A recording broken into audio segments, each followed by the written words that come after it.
My soon-to-be ex-wife cheated on me with my brother and wants me to pay child support. I'm a 32-year-old guy, and I guess the simplest way to describe myself is I used to think I understood loyalty. My father taught me early on that you look after family, you stand by them no matter what, and in return, they do the same for you. That was the foundation of how I lived for most of my life.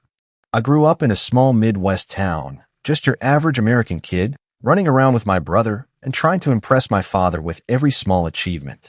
My mother was always busy working, but she was the soft heart of our home, always telling us to stick together. For years, I believed that no one could drive a wedge between us. As I got older, I met my wife in a neighboring town through a mutual friend. We had that typical small-town love story. After a few months of dating, we decided we could conquer anything if we worked together.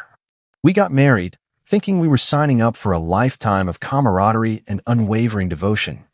At first, it felt like we were unstoppable. Maybe we were too young, or maybe we just thought we knew more than we actually did. Either way, we tied the knot, forging forward on what I assumed would be a journey built on trust. Things started to shift about a year ago, but I could never put my finger on the exact moment it all began to unravel. My wife and I had arguments, nothing unusual in a marriage, but every disagreement felt heavier, like the weight of something bigger was pressing down on us. She started spending more time going out with her friends, and she insisted she needed space to clear her head. I tried to be supportive, but the distance between us was almost tangible. Our conversations became strained, limited to small talk or polite inquiries about how our days went. I told myself marriages have rough patches, and I clung to the hope we'd rediscover our spark. One evening, I remember coming home from work and seeing my wife standing in the kitchen. She had tears in her eyes, but not the kind that show pain, more like guilt. I asked if everything was okay, and she assured me she was just tired. It was a flimsy explanation, but I let it go. Deep down, something twisted in my gut, warning me that we were on the brink of a painful revelation. I just couldn't see clearly what it would be. A few weeks later, my wife said she was meeting with my brother for lunch to discuss something related to our extended family's property. My brother managed some real estate ventures and always prided himself on being the go-to guy for any kind of land or property advice. I didn't think much of it at first. It made sense that he might want her input if it involved me. But something about the way she told me, her voice a bit too quick, her eyes darting away, made my heart thump. I tried to brush it off as paranoia. After all, this was my brother, the guy who chased me around a yard as a kid, the person who taught me how to throw a decent curveball. Why would I suspect anything out of line? From that point on, though, strange details piled up. My wife became protective of her phone, always setting it face down. Once, I saw an incoming message at a glance, and it was from my brother. She saw me glance over, snatched up the device, and hurried into the other room. It bothered me, but I tried to swallow my doubt. She could have been planning some big surprise or maybe needed personal advice from him. I was looking for any rational reason, anything that would let me keep trusting them both. As time went on, I sensed that everything was building to a breaking point. My mother pulled me aside one day at a family dinner, asking why I seemed so tense around my brother. I pretended like I didn't know what she was talking about, but I hated lying to her. I hated lying to myself, too. There was some intangible wedge forming. My wife would disappear on errands for hours, and my brother gave me forced smiles whenever we ran into each other at family gatherings. It was as if they both were keeping a secret wrapped in layers of polite pretense. Then came the day that everything clicked. My wife announced she was pregnant. At first, I felt a wave of conflicting emotions, confusion, followed by a flicker of joy, then a surge of dread. We hadn't really been intimate in a while. Too many arguments, too much tension. A part of me still wanted to celebrate the idea of being a father, but something gnawed at me. When she told me, she seemed oddly subdued, like she was waiting for an explosion or a meltdown. I tried to be supportive and told her we'd figure it out, but behind closed doors, I was choking on anxiety. A week or two later, I received a phone call from one of our mutual friends, someone who was close to my wife.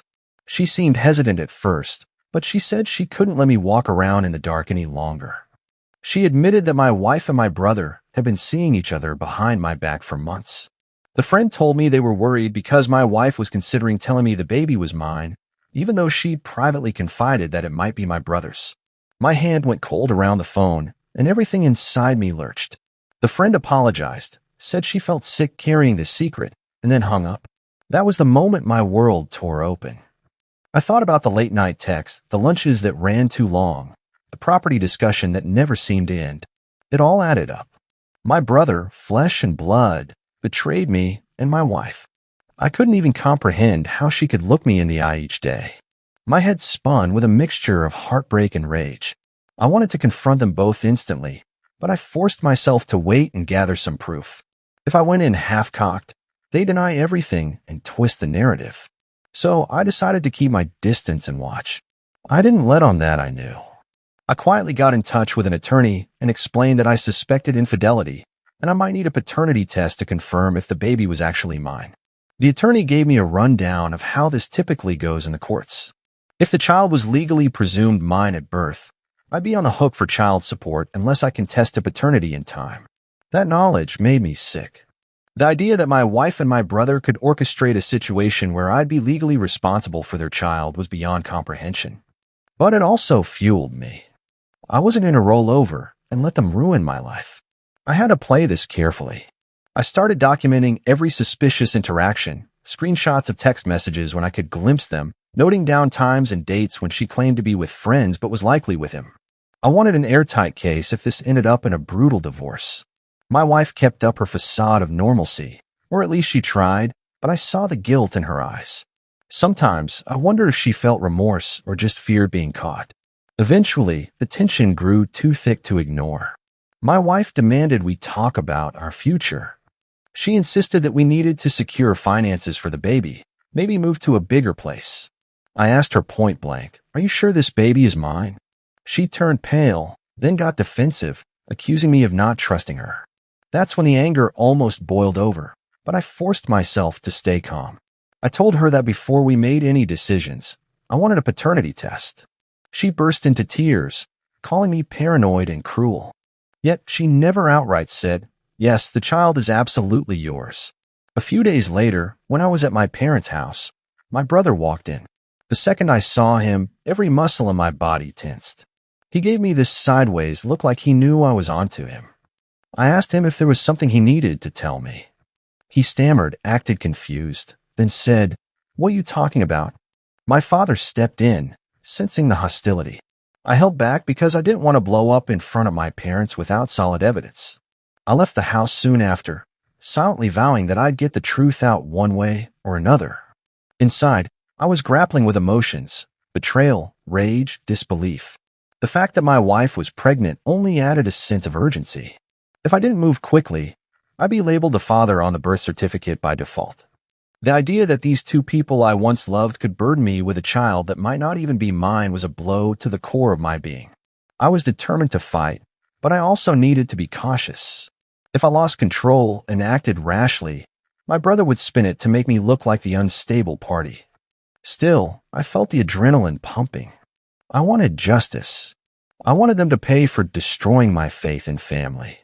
My brother had always been arrogant, but I never thought he'd sink this low. My wife, well, the mere thought of her now made me feel sick. I was furious, but heartbreak still lingered beneath the anger. She had once been my partner, someone I believed I could trust with my life.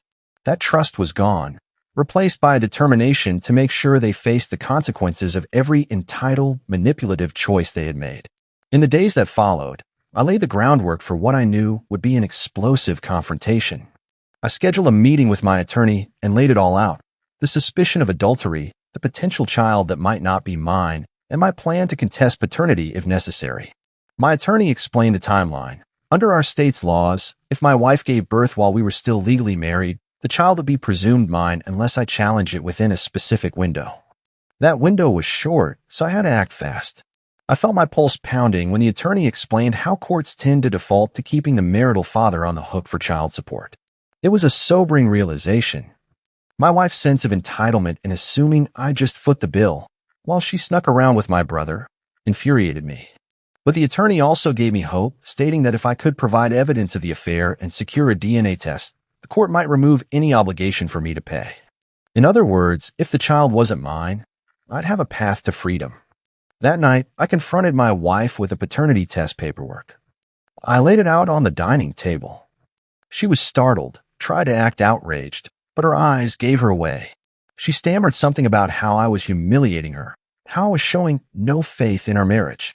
I told her calmly that she'd given me no reason to trust her, and that the only way to resolve this was through the test. I was ready to hear a confession, but she just clammed up. Then, out of nowhere, she said, "You can't just walk away from your responsibilities. Even if you hate me right now, you're still going to be financially responsible for this baby." Her tone was so cold, so resolute, like she'd already decided she'd milk me for child support no matter what. It felt like a knife to the gut. I told her that if I turned out to be the father, I wouldn't run from my responsibilities, but I also warned her that if she was lying, I'd make sure the truth came out in court. We didn't speak for the rest of the evening. She stayed in the bedroom. I stayed on the couch. The entire house felt like a war zone. Early the next morning, she packed a bag and left. I had a strong hunch she went straight to my brother. The worst part was that I kept questioning myself. Maybe I should have tried to talk it out more. Maybe I should have demanded she come clean. But deep down, I knew none of that would help. She was adamant about burying the secret, or at least controlling the narrative to her advantage. While she was gone, I spent time gathering every piece of evidence I could. I also looked into a private investigator, someone who could possibly catch them together. But the more I considered it, the more I realized that might not be necessary if the paternity test gave me the ammunition I needed. My attorney told me we could also file for a divorce on grounds of adultery, but the burden of proof could be high. Still, I knew that a paternity test revealing the child wasn't mine would be pretty damning proof of infidelity. I felt torn. Part of me wanted an immediate divorce, while another part wanted the ultimate revenge to be methodical, airtight, and entirely on my terms. A couple of days later, I got an unexpected visit from my father. He knocked on my door, face lined with concern. As soon as I let him in, he asked me what was going on between me, my wife, and my brother. He said that my wife had told him I was accusing her of unthinkable things, and that my brother was claiming I'd lost my mind. I could see the hurt in my father's eyes. He truly didn't know whom to believe. I calmly explained everything: the suspicious behavior, the pregnancy timing, the tip from our mutual friend, and my demand for a paternity test. My father didn't say much. He just listened, brow furrowed, occasionally shaking his head like he couldn't fathom any of this being true. Finally, he said, "I want to believe my sons wouldn't do this to each other. But if it's true, we need to settle this properly." Later that afternoon, my father arranged for a family sit-down at my parent house. I refused at first, thinking it might turn into a meltdown, but I realized it could be my chance to corner both my wife and my brother in front of someone who deserved the truth. My mother was there, too, wringing her hands in distress. When my wife and my brother arrived, they immediately tried to look outraged, like I was the villain in some twisted scenario. My wife claimed I was imagining things, that I was being paranoid and letting my jealousy get the better of me. My brother tried to stay quiet, but occasionally threw in little remarks about me overreacting. That's when I slammed the paternity test documents onto the table. I said, "Explain why my wife refuses to take this simple test if she's so certain I'm the father." You could hear a pin drop. My wife's face went pale, and my brother looked away. My mother asked them directly, "Is there any truth to what he's saying?" They stuttered, tried to say I was being abusive and controlling. I laughed dryly, though I kept my composure as best I could, and told them the court wouldn't see it that way once I filed for divorce on grounds of adultery.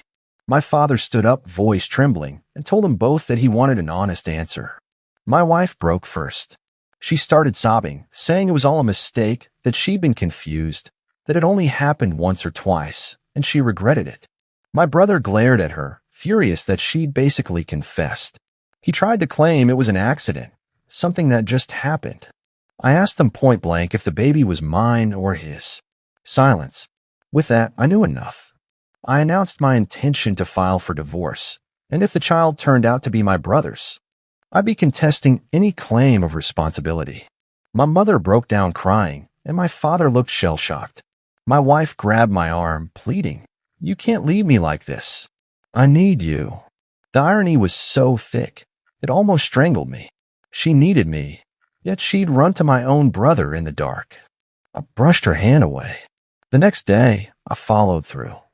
I visited my attorney, initiated divorce proceedings citing adultery, and requested a formal paternity test through the courts. My wife was served the papers within days. The fireworks began immediately.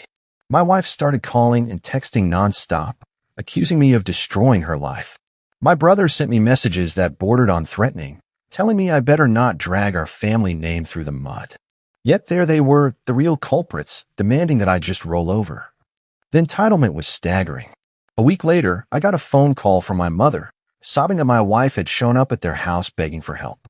My father wasn't having it. He'd had enough of the lies. He told her to leave until the paternity test was resolved. For the first time in my life, I felt my father was choosing me over my brother's manipulations, but it came at the cost of tearing our family apart. My father's voice on the phone was heavy with regret, but he said he couldn't condone what had happened. Meanwhile, I could sense the desperation in my wife.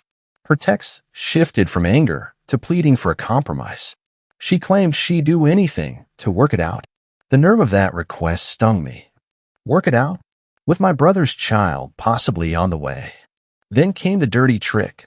She threatened to tell the court that I was an unfit spouse, that I'd been emotionally neglectful, possibly even violent. Of course, it was all lies, but I recognized her tactic. She was trying to intimidate me into backing down. My brother, not to be outdone, pulled another entitled stunt. He showed up at my work, unannounced, telling me that if I dragged him into a court battle, he'd claim that I was the aggressor and that he only slept with my wife because I was neglecting her. He threatened to ruin my reputation in our community. That day, I almost lost control, but I kept my cool and told him to get off the property before I called security. I decided that if they wanted to play dirty, I'd prepare even more thoroughly. I documented his visit, filed a brief report about the incident in case he tried anything else. My attorney advised me to keep everything in writing to protect myself. All of this chaos was building toward an inevitable explosion. I felt my resentment burning like a wildfire, but I also recognized I had to stay focused. If I let anger dictate my moves, they'd exploit that in court. So I stayed methodical. I cooperated fully with the paternity test, submitted everything on time, and made sure my attorney had copies of all relevant documents, including text messages that hinted at the affair. My wife kept resisting the test, delaying it with excuses, but legally she couldn't avoid it forever. I was counting down the days until we had the results in black and white. In the midst of all this, I sometimes wondered, was I chasing revenge or simply seeking justice? But every time I recalled the smug look on my brother's face, or my wife's entitled demand that I pay for a baby that might be his, I realized they had earned every bit of the blowback heading their way. They had lied, manipulated, and expected me to shoulder the consequences. That kind of betrayal deserved a reckoning, and I was preparing to deliver it. The paternity test day arrived. My wife tried to postpone, but the court order was clear. She had to comply. I showed up with my attorney, and my wife arrived alone, looking both furious and anxious. She barely made eye contact. We both submitted our samples, and then it was a matter of waiting. The tension hung thick in the air. I left the facility feeling like my entire life was in limbo. If the test said the child was mine, I'd be locked into a custody battle with a woman who betrayed me in the worst way. If it wasn't, I could cut ties more easily, but I'd still have to deal with the emotional wreckage of discovering my brother was the real father. During that waiting period, my brother kept trying to control the narrative, telling extended family that I was fabricating drama, that my wife and I were having marital issues, and that I was just looking to blame someone. Some relatives reached out, confused by all the rumors. I decided not to air every detail to them, but I made it clear something very serious had happened. My father and mother stayed mostly silent. I think they were both trying to grapple with the idea that one son had betrayed the other so completely. Finally, the results came in. My attorney called me in and handed me the envelope. He said, "Do you want to open it here or at home?" My heart was pounding. I opted to open it right there in front of him. The test concluded, with near certainty, that I was not the father. Even though I'd suspected it, seeing it spelled out on paper jolted me like a sucker punch. There it was. The child my wife carried was biologically my brother's, not mine. A wave of relief, anger, and heartache surged through me all at once. Relief that I wouldn't be trapped financially. Anger at the extent of their betrayal. Heartache because, despite everything, there was a tiny part of me that had hoped to be a dad, just not under these circumstances. My attorney assured me that these results would heavily support my divorce case and free me from any child support obligations.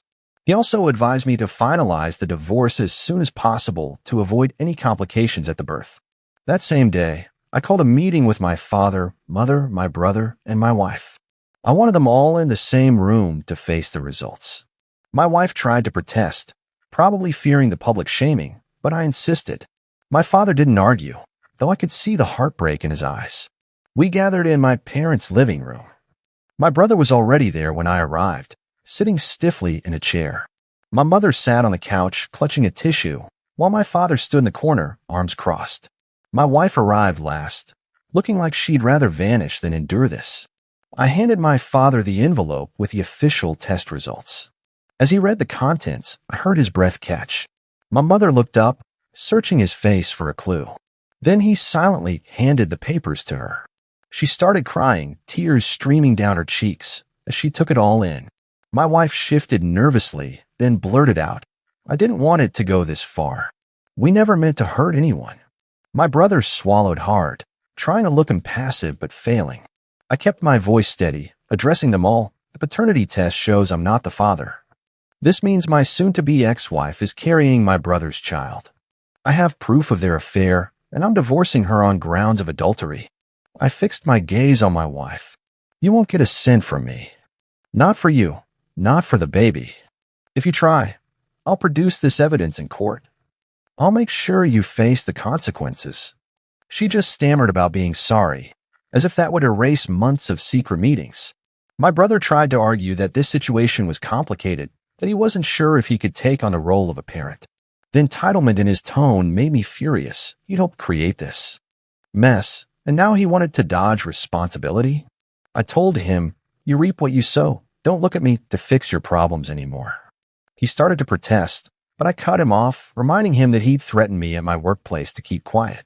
My father listened, stunned, as I recounted that little intimidation stunt. My mother cried even harder. The whole scene was raw, uncomfortable, and absolutely necessary. I wanted them to feel the weight of what they'd done. My wife sank to the couch, burying her face in her hands. My brother stood up, pacing, muttering that this was all a huge mistake. My father finally broke his silence, voice trembling. "How could you two do this to our family? This is your brother, your husband. What were you thinking?" Nobody had a good answer. My father's anger turned to my brother, telling him he needed to grow up and face the responsibility. My brother didn't have a response, just offered mumbled excuses about being confused and lonely. I felt a pang of bitterness that he could belittle my marriage and cheat behind my back just because he was lonely. After that, the meeting dissolved into chaotic attempts at damage control. My wife apologized repeatedly, but I had no interest in hearing it. My brother claimed he'd make it right, though he couldn't say how.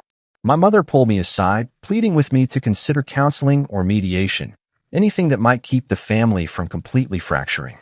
I told her calmly that this was beyond repair. I was done being the doormat for their entitlement. Over the next few days, my wife bombarded me with texts, saying she had nowhere to go, no resources, and that I was cruel for leaving her pregnant and alone. That only fueled my resolve. She and my brother had stabbed me in the back, yet they expected me to be their safety net? Absolutely not. I blocked her number and started packing my belongings to move to a new place. The attorney recommended I keep my distance until the divorce was finalized, so that's exactly what I did. Legally, the process moved faster than I expected. With proof of adultery and the paternity test, my case was strong. My wife, or rather soon-to-be ex-wife, attempted to drag it out, claiming she needed spousal support, but my attorney countered that her infidelity was the reason for the dissolution. The judge, as far as my attorney believed, wouldn't look kindly on someone who tried to force an innocent spouse to pay child support for a baby conceived through adultery. Still, nothing is guaranteed in court, and I stayed vigilant. I didn't want them pulling any last-minute stunts that might complicate the outcome. My brother sent me a single text saying, "Can we talk?" I didn't respond. I'd spent enough of my life being the good brother, the supportive one. He'd taken my kindness and used it as an opportunity to sabotage my marriage. If he wanted to salvage a relationship, he should have thought about that before sleeping with my wife. With everything in motion, I planned my next steps carefully. There was a final hearing scheduled in a few weeks. My wife seemed desperate, but as of now, there was little she could do. The day before the hearing, I got a call from my father, who said, "Son, I know this is your fight, but your mother and I want you to know we support you. We'll be there if you need us." I felt a wave of gratitude that, at the very least, my parents saw which side of the line I stood on. My father said my brother had been trying to apologize, but the damage was done. They were disappointed and angry, and they told him he needed to handle the child's situation on his own. It was good to know I had some support, even though I was still reeling from the betrayal. At that point, I wasn't just aiming for a legal separation. I wanted to ensure they never took advantage of me again. I wanted a clean break, free of any obligations to a child that wasn't mine, and free of the toxic entanglements that my wife and brother had created. It was the only path forward for me, the only way to reclaim my sense of dignity after being dragged through this nightmare. A part of me acknowledged that my thirst for revenge was strong. But it was more than that. It was about justice. They had wronged me and shown zero remorse, except when they feared getting caught. Now, they had to face the consequences of their entitlement and deceit. I was ready to see it through to the end. On the day of the final hearing, I walked into the courthouse feeling a surge of nervous energy. I had my attorney by my side, and I felt prepared. My soon-to-be ex-wife arrived looking disheveled and panicked. My brother wasn't present, but I assumed that was to avoid facing the fallout directly. The judge called our case, and I stepped forward. My wife stood on the opposite side, hands shaking as her attorney tried to paint her as a victim of marital discord. They even attempted to argue that my brother's involvement was a brief lapse in judgment, implying that I should still provide financial support since the child would be born during our marriage. But my attorney was ready. He presented the paternity test, the proof of adultery, and the messages that indicated they'd been seeing each other for quite some time. When my wife's attorney tried to pivot, claiming emotional distress, the judge cut through the noise. Legally, the test results were irrefutable.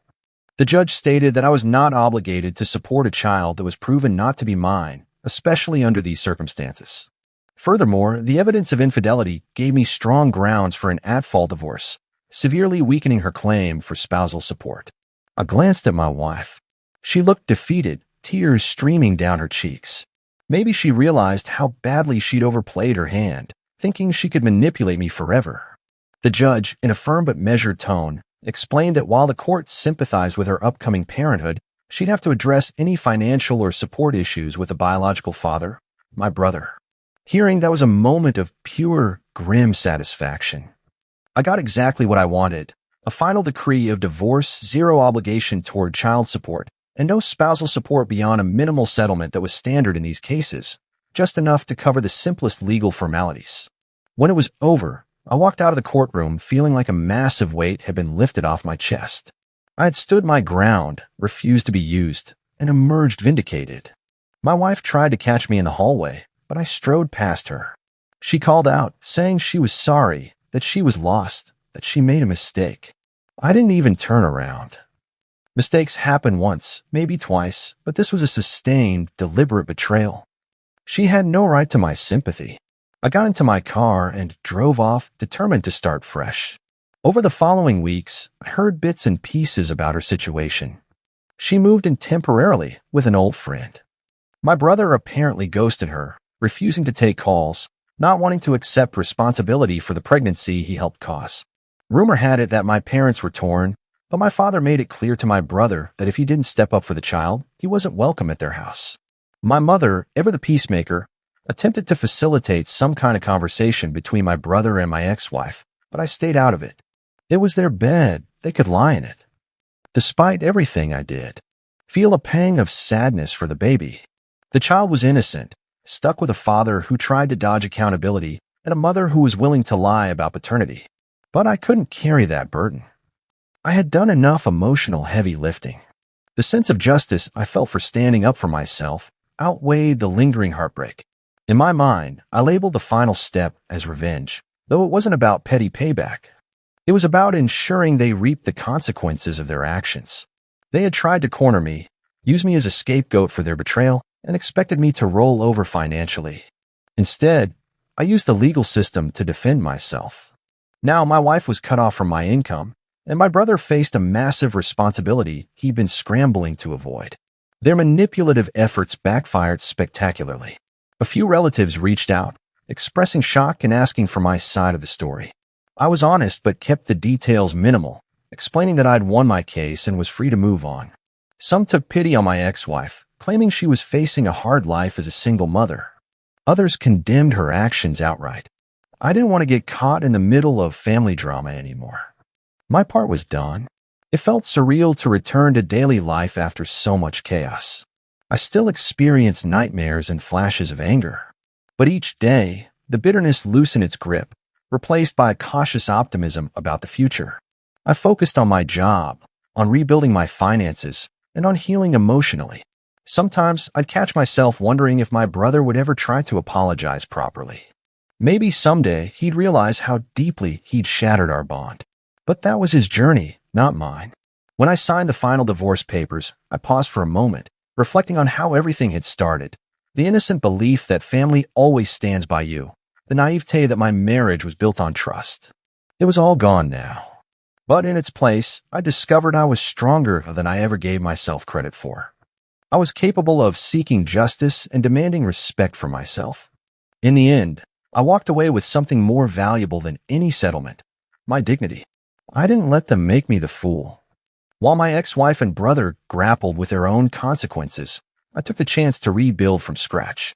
I wouldn't say it was a happy ending exactly, but it was a liberating one. I was free, with a clean slate, and I didn't owe them a single thing. Looking back, I see a painful chapter in my life, a chapter brimming with deceit and betrayal. But I also see a turning point, a moment where I decided I wasn't going to let anyone trample over me. And that, I think, was the biggest victory.